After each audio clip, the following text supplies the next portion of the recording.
storyteller is Ron Brasch, who is a business broker and also a preeminent art collector who's had art shows at the Fine Arts Center and won awards for it, and an art show in New York as well. And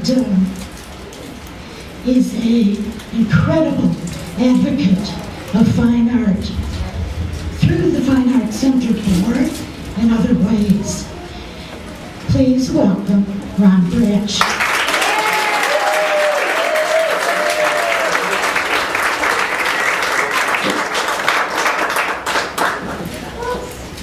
When Sharon first suggested that I tell a story and talk for 15 minutes without notes, I thought, how difficult can that be? There's two things that I can speak endlessly about. The two things that drive my life, and that's business and also the arts. But immediately after thinking that, I didn't want to talk about that and that you wouldn't enjoy that much. What I thought about was something that happened in childhood. And obviously this is a recurring theme among the talkers today, so I'm not alone. I also thought of what Warren Epstein said last month, and that's that the advice that was given to him by his teacher was to tell a story that you hadn't told before. And well, this is a story that was never told, even in pieces, among my family who went through it with me, as you'll hear, nor is it something that I shared with my wife Una or my daughter Jerry, who are here and will hear it for the first time. So, the story begins this way. You may have remember that a few years ago, someone wrote a book and said, everything that I needed to learn, I've learned in kindergarten. I never read that book, and I thought that was a pretty catchphrase. But for me, when I was 5 years old, I didn't pay much attention to school. But when I was 7, from the story that I'll tell you, there were 2 lessons that I learned that have served me in very good stead and made me the person standing before you today. And the first lesson was that I was incredibly lucky in life and had been touched by some good hand of fate. And the second lesson was that whatever I would go through after what I had just gone through, I would be able to face with confidence and with the belief that I would not only be able to conquer that and endure through it, but that I would prevail. When I was 7 years old, in the summer of 1954, I contracted polio. Within a matter of a few weeks, I was paralyzed, my arms and my legs.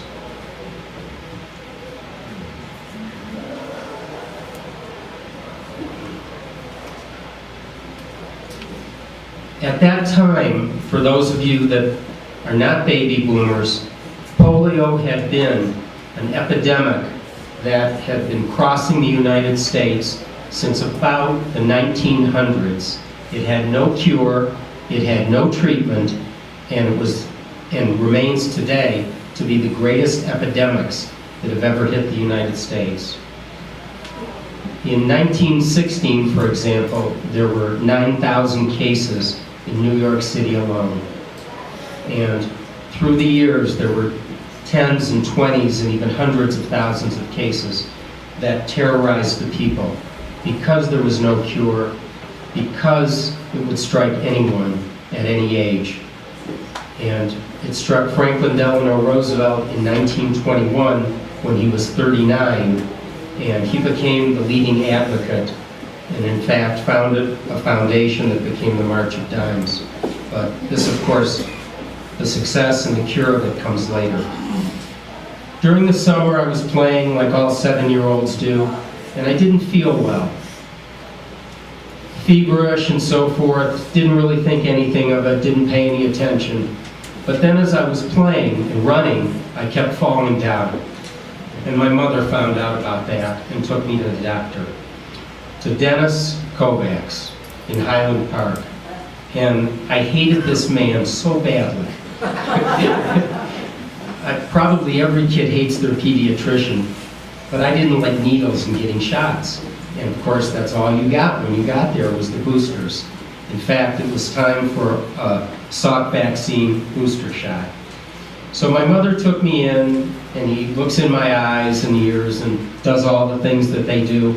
And he takes his little rubber hammer, and he bangs on my elbow, and bangs on, this is the elbow, bangs on the elbow, bangs on the knee, and he does that a few more times, and then he leaves me. About 10 minutes later, my mother comes out, collects me, not crying yet, but she's very sorely disturbed, and of course, I don't know anything about this. I just feel maybe I got a cold or something if I'm sick at all. In the car, my mother starts crying. This woman was a stoic, a child with a depression, and always put the best face forward. She would never do anything like cry or do anything that would impact us. But she couldn't stop crying. And she wouldn't tell me why.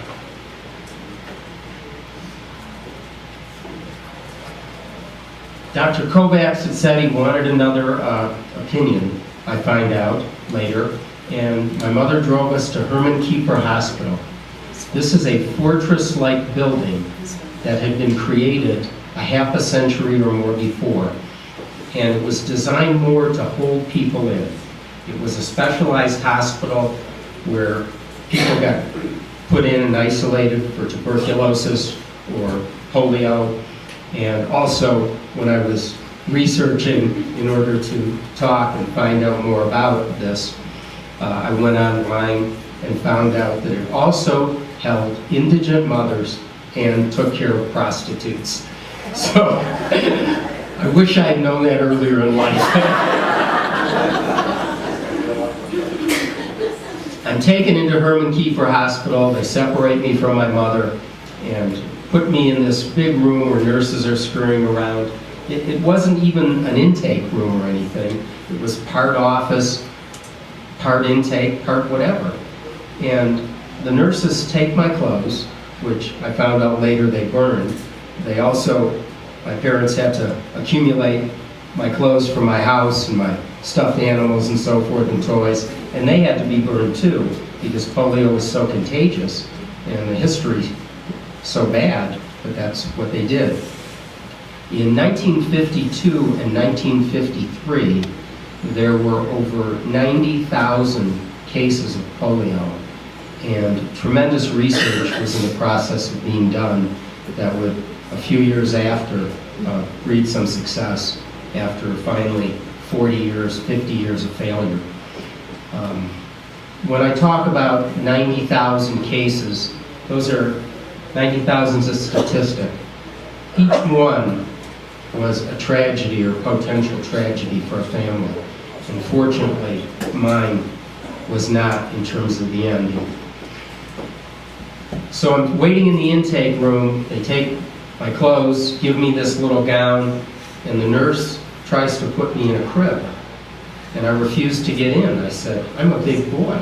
I said, I'm not getting in this crib. And she said, well, I just want you to wait there quietly for it. So that was the first negotiation that I ever remember. And what I finally worked out with the nurse is, look, no matter how many times you put me in this, I'm big enough that I can just step out, okay? I'll get in if you'll leave the sides of it down, and I'll stay in. So that was the deal we made. I didn't see my mother for about 2 or 3 days. They took me into a room with 8 beds. It was a pediatric ward, 4 beds on a side. Children like myself aged from about 4 to 16 or 17. And the first striking thing I remember was the next day. And they wheeled around what looked like a stand-up washing machine or dryer machine or something, and inside it they would pull out these hot, moist towels. And this is what they would put on the limbs of the patients. And, you know, someone had told me they thought I was sick, that I had polio, one of the nurses, finally, and I said, no, that can't be. I mean, I can walk and I can move my arms and everything else, and I could. And so that first day, they put these hot, moist towels on me, and they burned like a son of a bitch, because I still had feeling in my arms and in my legs. After 2 days, though, on the third day, they didn't burn. At that time, my arms were paralyzed, my legs, and my neck.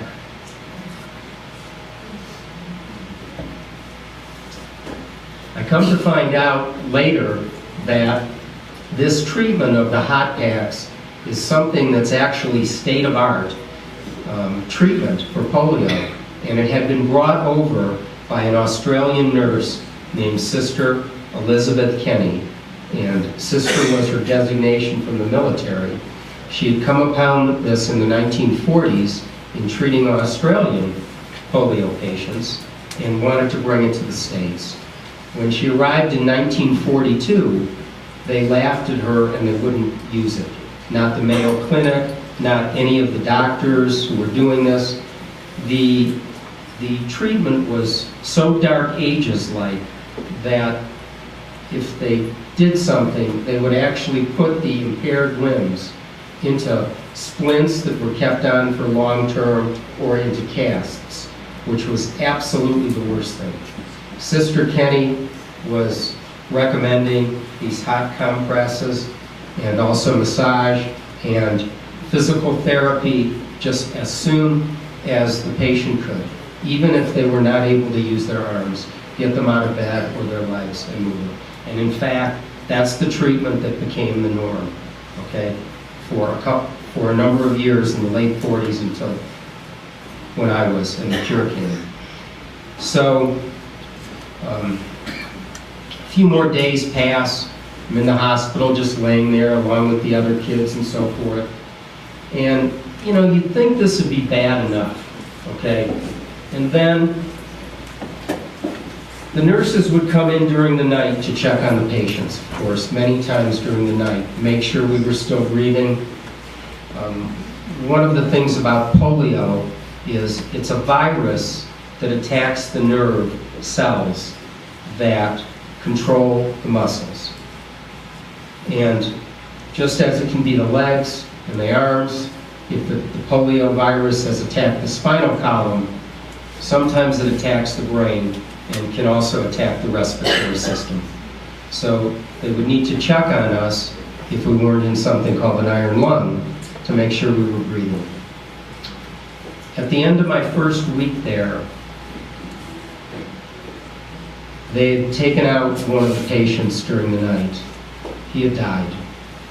And the only reason we knew that is because one of the other 8 of us was awake when they took him out. After about 5 days, they decided that they didn't want to risk that the polio might affect my respiratory system. So they decided to put me in an iron lung. An iron lung is a horizontal coffin-like metal contraption that was invented in the early 20s to help people breathe. And inside it, while you were laying there, you pressed down upon your chest muscles so that you could breathe. You would lay there completely immobilized and with your head back, and they put a mirror up so that you could look and see people behind you. Okay.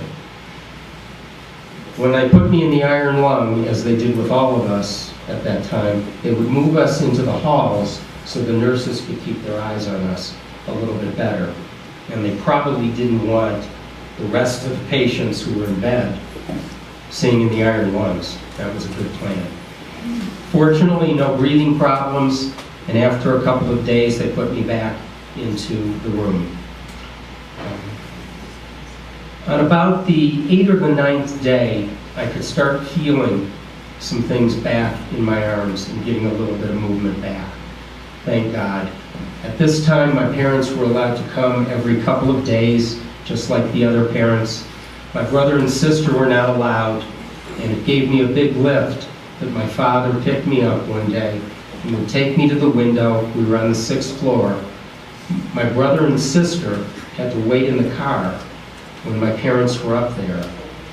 No kids allowed because of the contagion. And so at a specific time, they got out of the car, went downstairs. My dad carried me and we got to wave to each other. Little things mean a lot. Right about this time also, because of the treatment, they would take me out, wheel me down in an armchair, a wheelchair rather, and put me onto parallel bars. The parallel bars were just like you've seen athletes and people needing to learn to walk again and so forth. Very vivid images. They draped my arms on the bars and they would kind of push me and I'd try to drag myself along. Fortunately, this time I was getting a little bit of feeling back in one leg also. That's why I say I was very lucky. The other leg completely paralyzed, and the foot came out at a right angle because there was no control. So you can imagine us children when we're laying there and wondering about what our future is, if it's going to be in a wheelchair for the rest of our life. How much time? Okay. I had a cousin, Sheldon Walkler, who was a little bit older, and he had been hit by polio and was in a wheelchair. So we all knew people, we all had people in our families who had withered arms or legs, or even worse, in an armchair, in an iron lung for life. After 14 days, they sent me home. I still wasn't in very good shape, but they needed the bed. And what they recommended, of course, was constant physical therapy and massage. So they took me home. That was fabulous to get there. My parents put my mattress on the floor. Eventually, after about 6 weeks, I was able to get from the mattress using my arms and my one good leg and crawl into the room, the living room. Of course, all the houses in those days were so small. I mean, my entire house back then, where 6 people lived, 4 of us, and we had at one time my aunt and her child that we cared for also, in about 700 square feet. You know, that's like one floor of my house now, but nobody ever thought differently at the time. My treatment at home was physical therapy. I had a physical therapist who came in 3 times a week, and the other days he didn't come in, I would go to Herman Kiefer, and I was getting pretty good on those parallel bars, and it was just great to be able to make progress. And my sister Nan, who was 3 years older, and I was very close to, would keep me company and massage me, and they propped me up on the coffee table. I'm this little kid, and massaged me and stretched my arms and my legs for hours and hours at a time. And that was fabulous. Other therapy, to this day, I can't stand the smell of Elmer's glue, and whenever I see balsa wood, I can't stand it. Why? Part of my therapy to get my hands and my arms working was to create, from kids, airplanes. You probably remember those. So my house was filled with these airplanes attached to strings, reminiscent of this, scotch taped on. And I didn't even like airplanes. The other thing that stayed with me at that time is I was always an introverted child, and I'm still an introvert, as my wife knows and is too, even though people don't think we are. and I started writing poetry. And I wrote a poem about our cat. My parents didn't like animals, they hadn't grown up with them, but I picked up a stray cat one time when I was a little before I got sick, and my mother agreed to take it in. And we had a naming contest among the 3 kids, my brother, sister, and I.